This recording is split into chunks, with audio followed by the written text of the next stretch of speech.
మసీదు వైపు నందిచూపు, గోడలపై హిందూ దేవుళ్ళు, ఆవరణలో శివలింగం, వీటన్నిటికి మించి బేస్మెంట్లో చారిత్రక ఆధారాలు.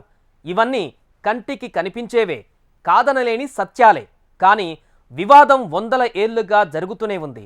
అంతటి సుదీర్ఘ వివాదం ముగింపునకు ఒక్క సర్వేతో తొలి అడుగుపడింది. అయోధ్యకు బాలరాముడు తిరిగొచ్చిన వేళ జ్ఞానవాపి విషయంలో వారణాసి కోర్టు సంచలన తీర్పిచ్చింది. జ్ఞానవాపి నేలమాలిగలో నిర్భయంగా పూజలు చేసుకోవచ్చని తేల్చి చెప్పింది.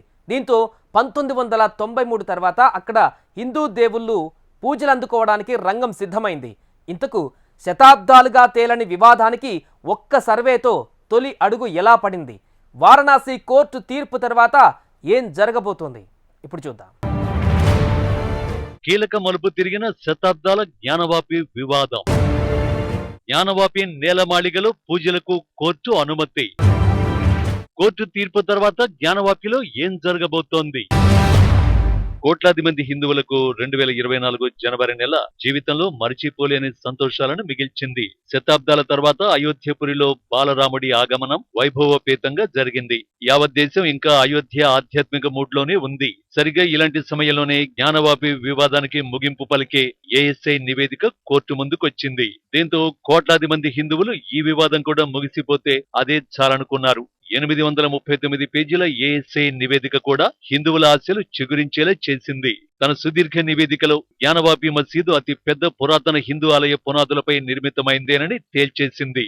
ఆ నివేదికకు సంబంధించి బయటకు వచ్చిన ప్రతి అంశం ఆ వివాదానికి ముగింపు ఖాయమనే తేల్చేశాయి. నేడు రేపు జ్ఞానవాపి మసీదు కాదు మందిరమే అని కోర్టు నుంచి ప్రకటన వస్తుందనే ఆశలు రెట్టింపయ్యాయి. ఇప్పుడు ఆ సమయం రానే వచ్చింది. జస్టిస్ కేఎం పాండే ने राम मंदिर में 1 फरवरी 1986 को ताला खोलने का आदेश दिया था। मैं आज के इस ऑर्डर को उसी की तुलना में देखता हूं। ये इस केस का टर्निंग पॉइंट है, बहुत ऐतिहासिक ऑर्डर है। और जो एक सरकार ने अपनी पावर का दुरुपयोग करते हुए हिंदू समाज की पूजा पाठ रोकी थी, आज कोर्ट ने उसको अपनी कलम से रेक्टिफाई किया है और वहां पे पूजा पाठ के आदेश दिए। జనవరి 22 హిందువులకు ఎంత ప్రత్యేకమో జనవరి 31 కూడా అంతే ప్రత్యేకం. ఎందుకంటే జ్ఞానవాపి ఆవరణలో పూజలు చేసుకోవచ్చనే సంచలన తీర్పు వచ్చింది ఈ రోజే. ఫలితంగా జ్ఞానవాపిలో 3 దశాబ్దాల తర్వాత శృంగార గౌరితో పాటు హిందూ దేవతా విగ్రహాలకు పూజలు చేసే అవకాశం హిందువులకు దక్కింది. జనవరి 30న హిందూ ముస్లిం పక్షాలు ఈ కేసులో తమ వాదనలు కోర్టుకు వినిపించాయి. హిందువుల తరఫున శైలేంద్ర కుమార్ పాఠక్ వ్యాస్, విష్ణు శంకర్ జైన్, సుధీర్ త్రిపాఠి, సుభాష్ నందన్ చతుర్వేది, దీపక్ సింగ్ కోర్టులో వాదనలు వినిపించారు. నంది విగ్రహానికి ఎదురుగా ఏర్పాటు చేసిన బ్యారికేడింగ్ ను తెరిచేందుకు అనుమతించాలని కోరారు. కోర్టు ఆదేశాల మేరకు 1993కి ముందు తరహాలోనే నేలమాళిగలో పూజలకు వెళ్లేందుకు అనుమతించాలని విజ్ఞప్తి చేశారు. అయితే దీనిపై ఇంతేజామియా మసీదు కమిటీ తరఫున ముంతాజ్ అహ్మద్, ఇఖ్లాక్ అహ్మద్ అభ్యంతరం వ్యక్తం చేశారు. బేస్మెంట్ మసీదులో భాగమని స్పష్టం చేశారు. అక్కడ పూజలు చేయడానికి వీల్లేదన్నారు. బేస్మెంట్ మసీదులో భాగమని, అది వక్ఫ్ బోర్డు ఆస్తి అని వాదించారు. చివరికి ఇరు వర్గాల వాదనలు విన్న కోర్టు జ్ఞానవాపి మసీదులో ఉన్న హిందూ దేవుళ్లకు పూజలు చేసుకోవచ్చని ఆదేశించింది. నిజానికి తాజా తీర్పు సోమనాథ్ వ్యాస్ బేస్మెంట్ కేసుకు సంబంధించింది.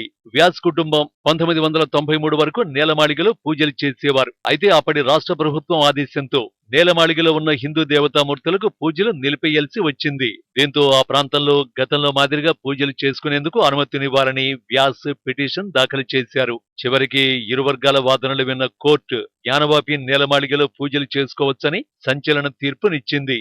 వారంలోగా పూజలు నిర్వహించేందుకు ఏర్పాట్లు చేసుకోవాలని కోర్టు తెలిపింది. ఈ తీర్పు తర్వాత కాశీ విశ్వనాథ ట్రస్ట్ సంచలన ప్రకటన చేసింది. కోట్లాది మంది హిందువులకు ఇది అతి పెద్ద విజయమన్న ట్రస్ట్ వారం రోజుల్లో పూజలు ప్రారంభిస్తామని ప్రకటించింది.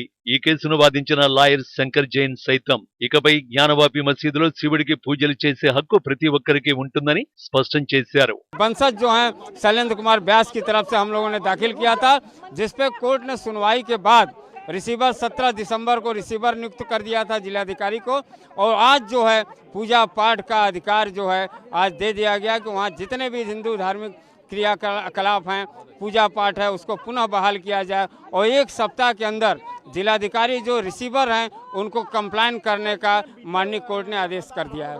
వాస్తవానికి శతాబ్దాల జ్ఞానవాపి వివాదం ముగింపులో ఇది తొలి అడుగు మాత్రమే. వారణాసి కోర్టు ఇంతటి సంచలన తీర్పు ఇవ్వడానికి కారణం ఏఎస్ఐ నివేదిక. ఆ నివేదికే లేకపోతే హిందువుల కల నెరవేరడానికి మరింత సమయం పట్టి ఉండొచ్చు. మరి ముఖ్యంగా 839 పేజీల ఏఎస్ఐ నివేదిక జ్ఞానవాపి హిందూ మందిరం పునాదులపై నిర్మించిన మసీదు అనడానికి 5 కారణాలను బలంగా చూపించింది. ఆ 5 విషయానికొస్తే మొదటిది మసీదు వైపు నంది చూపు. కాశీ నుంచి కన్యాకుమారి వరకు ఎక్కడైనా సరే మహాశివునికి ఎదురుగా నందీశ్వరుడు కొలువై ఉంటాడు. అందులో మరో అనుమానమే అవసరం లేదు. జ్ఞానవాపిలో కూడా అలాగే ఉంది. శివలింగం వైపు చూడాల్సిన నంది మసీదు వైపు చూస్తూ కనిపిస్తుంది. అంటే గతంలో మహాశివుడి విగ్రహం అటువైపు ఉందనే కదా. ఇక రెండో పాయింట్, మసీదు గోడలపై హిందూ దేవుళ్ల చిత్రాలు. సాధారణంగా మసీదు గోడలపై ఏమీ ఉండవు, కానీ ఇక్కడ మసీదు గోడల్ని గమనిస్తే హిందూ దేవుళ్ల చిత్రాలు కనిపిస్తూ ఉంటాయి. సూర్యుడు, కమలం పువ్వుల గుర్తులు ఇక్కడున్న స్తంభాలపై కనిపిస్తున్నాయి. అంటే దానర్థం ఏంటి? అవి మాత్రమే కాదు, మసీదు ఆవరణలో ఎక్కడైనా శివలింగం ఉంటుందా? కానీ జ్ఞానవాపిలో కనిపిస్తుంది. ఇంతేజామియా మసీదు కమిటీ అది శివలింగం కాదు, వాటర్ ఫౌంటైన్ అని వాదించిన ఆకారంలో మాత్రం అది శివలింగాన్నే తలపిస్తుంది. ఆ లింగం వైపే నందీశ్వరుడు చూస్తున్నట్టు ఏఎస్ఐ తన నివేదికలో సైతం తేల్చింది. ఇది పాయింట్ నంబర్ 3. ఇక 4వ పాయింట్కొస్తే, ఎక్కడైనా మసీదును హిందూ ఆలయంలా నిర్మిస్తారా? మసీదుకు 4 మినార్లు ఉండాలి. కానీ ఇక్కడ ఆలయానికి ఉండే అవే స్తంభాలు ఉన్నాయి. మసీదు వెనుక భాగంలో ఇప్పటికీ గుడి నిర్మాణం పోలింది స్పష్టంగా కనిపిస్తుంది. ఈ విషయంలో ఏఎస్ఐ నివేదిక కూడా అవసరం లేదు. ఆ గోడల్ని చూసిన ఎవరికైనా అది హిందూ ఆలయమే అని తెలిసిపోతుంది. ఇక చివరి పాయింట్, వారణాసి కోర్టు తాజా తీర్పు జ్ఞానవాపి నేలమాళిగ. ఈ ఒక్క చోట దొరికిన ఆధారాలు చాలు జ్ఞానవాపి మసీదు కాదు మందిరమని తేల్చడానికి. నేలమాళిగలో శివాలయం గుడికి సంబంధించిన చాలా వస్తువులు, స్తంభాలు, శాసనాలు ఉన్నాయి. 1880కి ముందు ఆ స్థలం తమ పూర్వీకుల పేర్ల మీదుగా ఉందని పిటిషనర్ సోమనాథ్ వ్యాస్ కుటుంబం డాక్యుమెంట్ను కూడా చూపించింది. అందుకే వారణాసి కోర్టు ఇంతటి సంచలన తీర్పునిచ్చింది. ఈ 5 పాయింట్లను హిందువులు ఎన్నో ఏళ్లుగా లేవనెత్తుతూనే ఉన్నారు. దీంతో కోర్టు ఆదేశాల మేరకు సర్వే చేపట్టిన ఏఎస్ఐ కూడా ఈ వ్యాలిడ్ పాయింట్లపైనే ఫోకస్ చేసింది. చివరికి తమ రిపోర్టులో మసీదు కింది పెద్ద దివ్య మందిర ఆనవాళ్లను వాళ్లు కనుగొన్నారు. హిందూ దేవుళ్ల విగ్రహాలు, ఇది హిందూ గుడి అని చెప్పేందుకు 32 శాసనాలు కూడా దొరికాయి. అందులో ఒకటి తెలుగులో ఉంది. దీంతో జ్ఞానవాపి వివాదానికి ముగింపు ఖాయమనే చర్చ కూడా జోరందుకుంది.